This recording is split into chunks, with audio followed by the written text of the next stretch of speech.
could put a gorilla in a freaking soccer field with 100 guys, a lot of those guys are getting scared. But we're not cavemen. We have technology. Look at this guy. Look how the gorilla is chasing down this poor man. Do something! Do something, Rev!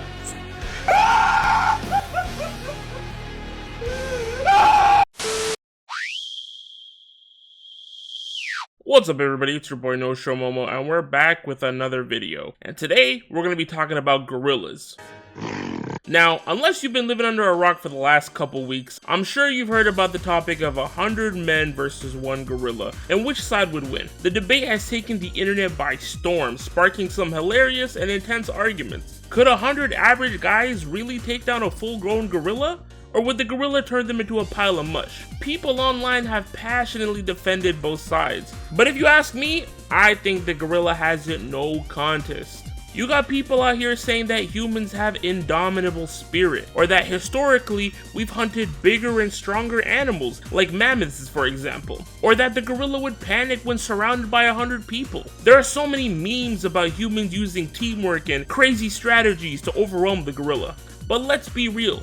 Most of these takes ignore basic biology. Gorillas are 400 pounds of pure muscle, with skin tougher than leather and the strength to crush a human skull with a single punch. And a gorilla isn't just strong, it's fast, aggressive, and it's built to survive in brutal environments. Even with numbers on their side, a lot of people in that group of 100 would freeze up or run in terror if they were faced with a gorilla.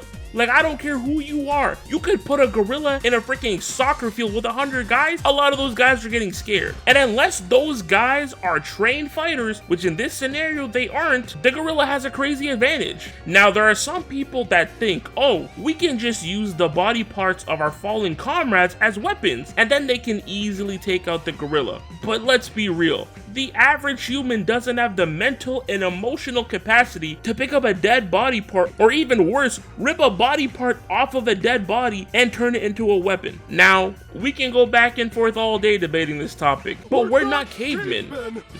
We have technology. So to settle this once and for all, at least theoretically, I built a simulation where 100 humans faced off against 1 gorilla. Alright, so boom, here's how it works. In this simulation, the gorilla isn't just strong. It gets angrier, stronger, and faster as it takes damage. Yes sir, we have rage mechanics, which I think is pretty realistic.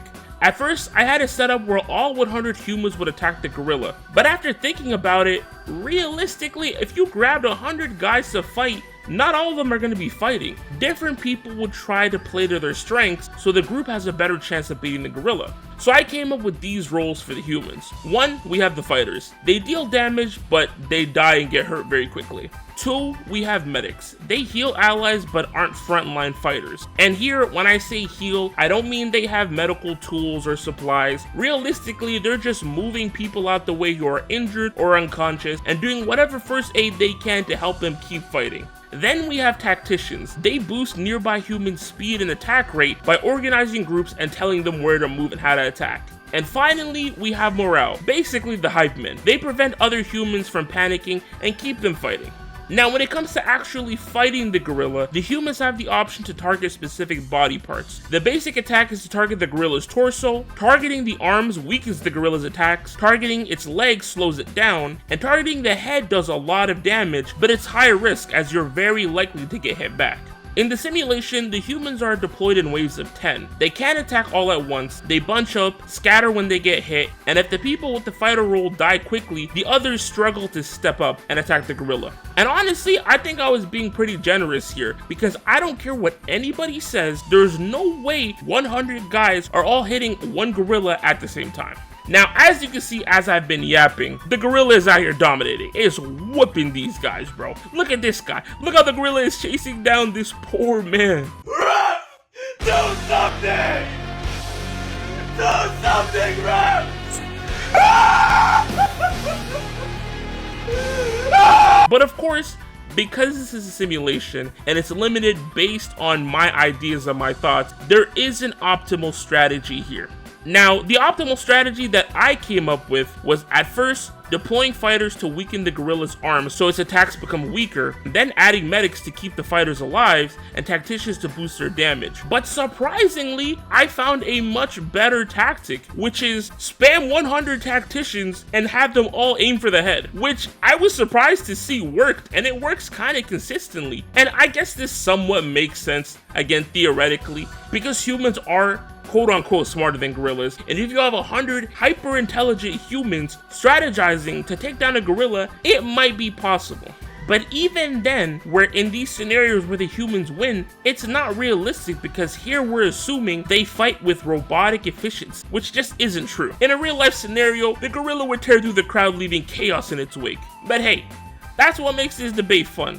It's a ridiculous hypothetical that's entertaining to think about, but no one actually wants to test it. Except Mr. Beast. He might be the only one who can convince 100 people to fight a gorilla. At the end of the day, this debate is just for laughs. The gorilla is a biological tank, and 100 untrained humans wouldn't stand much of a chance. But let me know, what do you think?